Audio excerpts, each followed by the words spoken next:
Alors, on va pousser encore un chouïa plus loin sur le management éthique, voire authentique.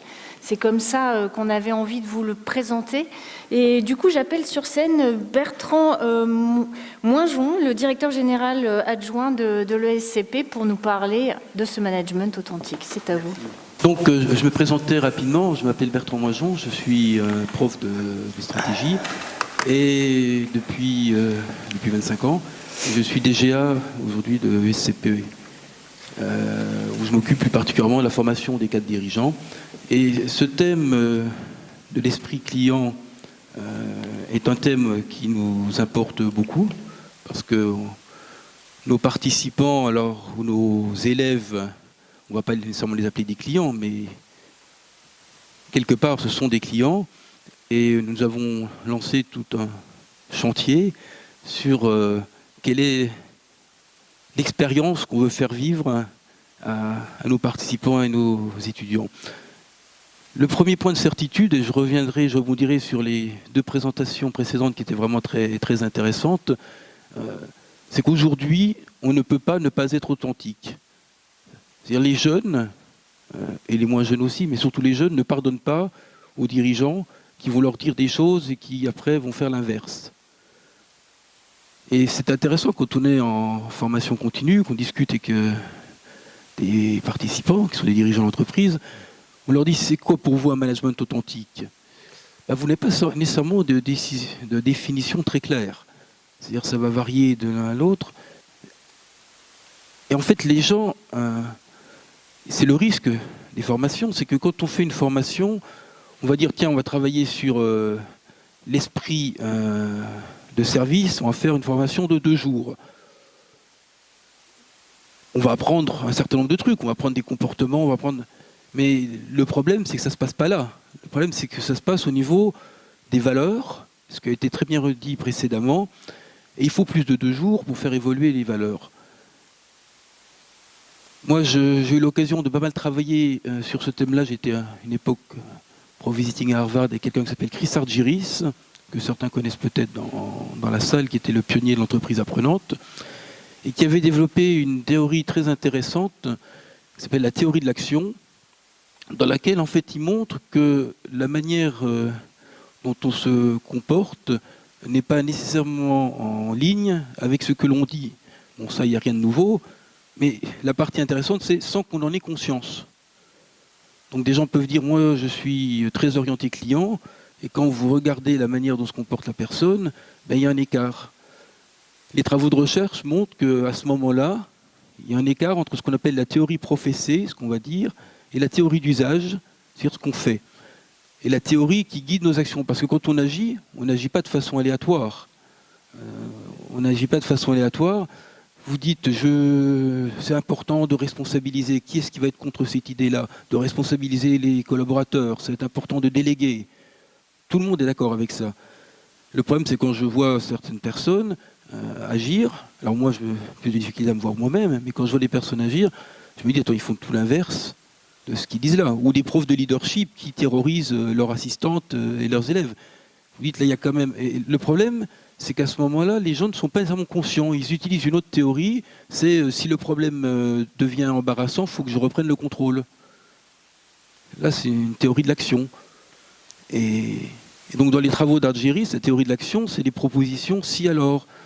Si je donne un feedback négatif, alors la personne doit devenir défensive, etc. Donc, pour en revenir au thème du management authentique, aujourd'hui, et enfoncer le clou, je crois qu'on n'a pas le choix que de travailler sur l'authenticité. Travailler sur l'authenticité, c'est aussi accepter de découvrir des choses qui ne font pas plaisir. Parce que, évidemment, quand le feedback est de dire que nous sommes orientés clients, il y a un vrai esprit de service ici, etc., là, vous ne déclenchez pas de routine défensive. Par contre, si vous commencez à mettre le doigt sur des choses très factuelles qui montrent que les comportements ne sont pas en accord avec les valeurs professées, là, vous prenez le risque d'activer ce qu'on appelle des routines défensives. Et donc, moi, ma spécialisation en tant que chercheur, c'est que je travaille sur l'innovation stratégique et voir comment penser des stratégies de rupture, combien ça nécessite justement cette capacité à ne pas devenir défensif lorsqu'on va faire quelque chose de radicalement différent.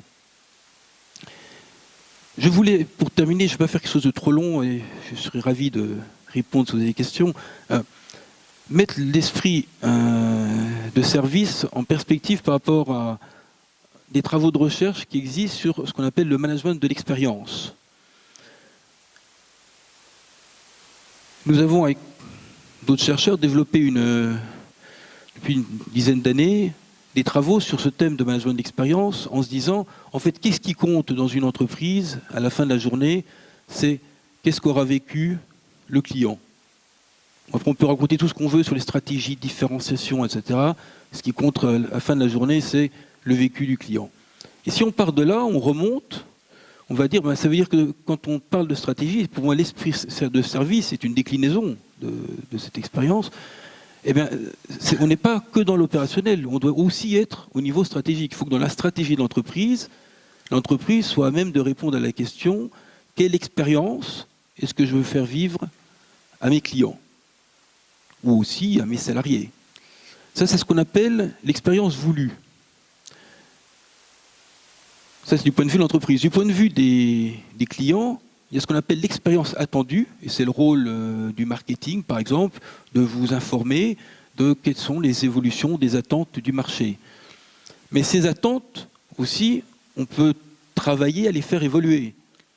Je vais vous donner un exemple tout simple. Si quelqu'un téléphone à mes équipes à l'ESCP pour faire une formation un petit peu technico-technique en IT, par exemple, c'est quelque chose qu'on n'a pas dans le portefeuille. On n'est pas bon sur ce domaine-là, c'est un domaine très spécifique, plutôt d'école d'ingénieur. Il y a deux stratégies. Soit le commercial, qui est censé être un conseiller formation, va trouver quelque chose qui ressemble un petit peu et essayer de forcer l'achat. Et là, le risque qu'on prend, c'est que l'expérience attendue et l'expérience que va vivre la personne va être très différente. Donc on va faire un insatisfait, donc surtout ne jamais faire de vente forcée. Et la deuxième chose, c'est que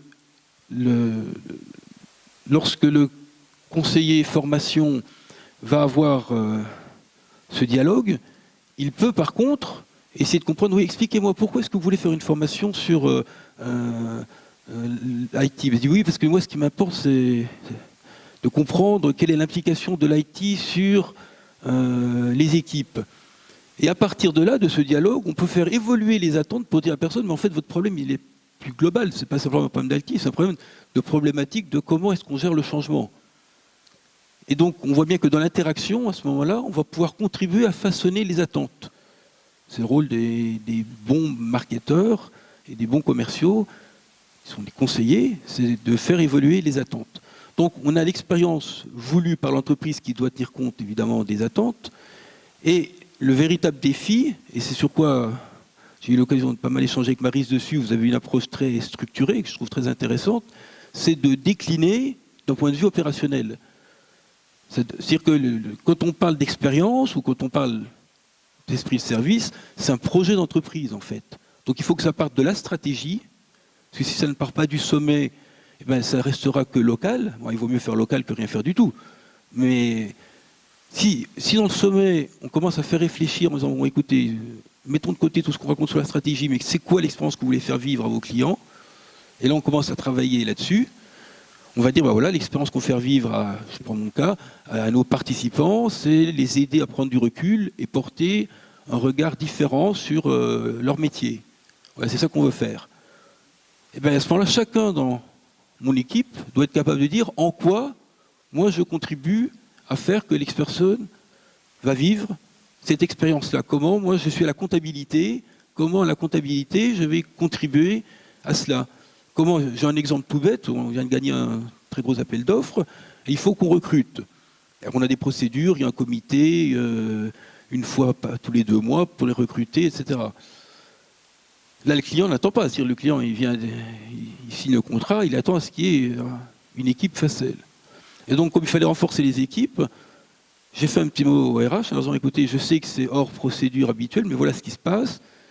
Et le RH, business partner, a répondu, bah, écoutez, oui, c'est vrai que normalement on a une procédure, mais là c'est un cas particulier. On répond. Ben, en fait, en faisant ça, il contribue à l'expérience client. Parce que si le RH n'avait pas fait ça, on n'allait pas pouvoir présenter la nouvelle responsable de programme sur ce programme-là, et donc du coup le client allait dire, c'est quoi cette histoire-là, vous avez pris un appel d'offres et vous nous mettez même pas d'équipe devant nous. Donc l'expérience voulue, l'expérience proposée, et du point de vue du client, l'expérience attendue, et ce qui compte in fine, c'est l'expérience voulue. L'expérience, excusez-moi, vécue, c'est-à-dire ce que vit réellement la personne. Alors, je terminerai sur ce dernier point-là. Quand on parle d'authenticité, c'est ça, il ne faut pas qu'on essaie de mettre la poussière sous le tapis. Des fois, l'expérience vécue ne fait pas nécessairement plaisir quand on commence à la mesurer.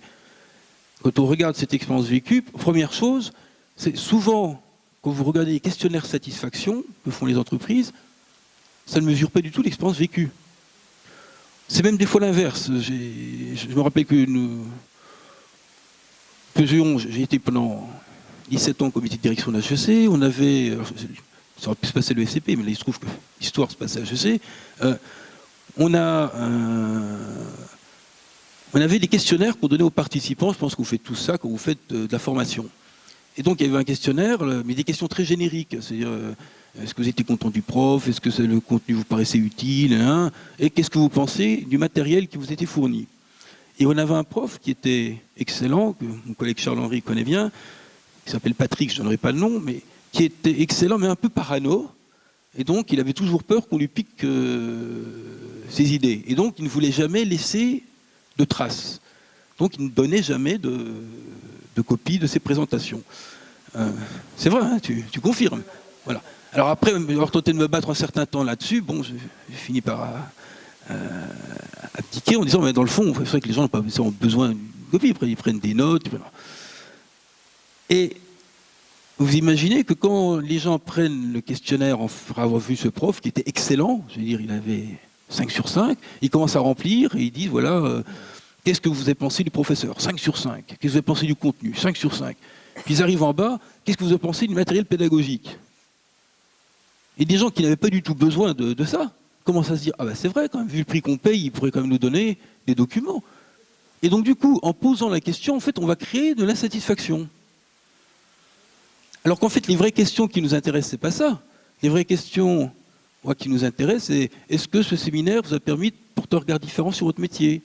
Est-ce que ce séminaire vous a permis d'accroître vos réseaux relationnels? Est-ce que... Oui, c'est ça les questions. Donc, mais pour arriver à faire ça, il faut avoir fait le travail en amont de dire quelle est la stratégie en matière d'expérience. Et on remplace expérience par esprit de service, ça revient à la même chose. Voilà, donc c'est juste ça que je voulais partager avec vous. Je ne veux pas vous ennuyer plus longtemps avec un exposé. Si vous avez des questions, je serais ravi d'y répondre. Voilà. Oui. Merci.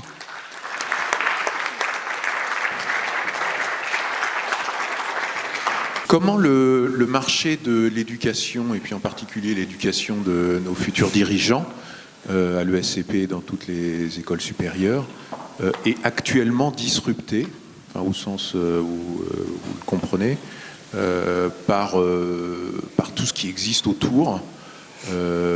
Comment est remis en question votre business case, en fait? Oui, c'est une question très, très importante. Il y a plusieurs réactions à ça. Une première réaction, c'est de faire comme s'il ne se passait rien. C'est ce qu'on appelle une routine défensive. C'est-à-dire on voit qu'il se passe des choses qui changent, mais on va dire maintenant, mais quand même nous avons le monopole de donner des diplômes, nous avons, etc. Donc, première réaction. Vous imaginez bien que c'est faire l'autruche. Hein. Une deuxième réaction, c'est se dire, on va prendre acte du fait qu'il y a un certain nombre de changements. Et ces changements, c'est simple. Hein. Quand on a un bachelor avec des jeunes qui vont aller en 3 ans dans 3 pays, qui ont déjà vécu pour pas mal d'entre eux à l'international, etc. Quand ils arrivent, ils ont des attentes qui sont assez élevées. Et donc il y a une obligation aujourd'hui d'inclure dans nos dispositifs, bien sûr tout ce qui est le e-learning.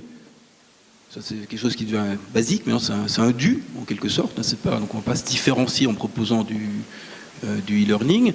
Mais dans les contenus, aujourd'hui, ce n'est pas possible de faire un cours sans parler de l'intelligence artificielle, par exemple, pour prendre juste cet exemple-là. Parce que si vous faites un cours de marketing, il y aura un impact de l'intelligence artificielle. Si vous faites un cours de finance, vous allez avoir un impact. Et donc, en fait, aujourd'hui, la réponse est sur ces thématiques-là, ne pas les mettre en électif, mais les infuser dans l'ensemble du programme. Donc, on est en train, là, en ce moment, de repenser l'ensemble du curriculum de la grande école, qui s'appelle le Master in Management, en mettant de façon transversale ces thématiques. Parce que autrement, on n'est pas crédible. Ne le faites pas. Merci. Merci beaucoup, Bertrand.